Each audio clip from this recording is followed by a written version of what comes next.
ভাই আমাকে একটু দেখান তো কিভাবে চুল বাঁধতে হয়। নিচ দিকে দিলাম 1 পেঁয়াজ 2 পেঁয়াজ, উপর দিকে আটকাই দিলাম ঝিলিক খোপা। সৌন্দর্যের জন্য তার শেষ নাই, একটা ফুল দিয়ে না সাজাই দিলাম এখানে ধরেন শর্টের ভিতরে। গর্বে পাল্লার তো 20 টাকায় খুশি 1000 টাকার। আবার ওই ক্লিপ খুলে চুলের মাছ বরাবর ব্যান্ডটাকে রাখলাম। এর আগে নিচ দিকে পেঁচাইছেন ডিজাইন হয়েছে, উপর দিকে দিলাম 2-3 পেঁয়াজ, নিচ দিকে আটকাই দিলাম চুল ফুলানো খোপা। ভালো লাগলো না, মাঝামাঝি ভাগ করে দিলাম চুলের একটি নকশা খোপা।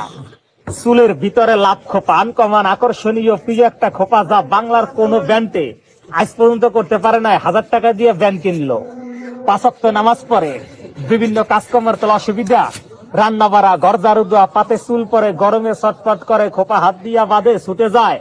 সকালবেলা পেঁয়াজ দেবে, সারাদিনে প্রয়োজন নাই খোলা, বোরকার তলে পড়তে পারবে। অতিরিক্ত চুল আছে, চুলের মাথাটা বাতাস একসের এলোমেলো হয়, বিরক্ত বোধ করে, মাথাটারে গুছাই তুলাম, সারাদিন খোপার ভিতরে থাকবে।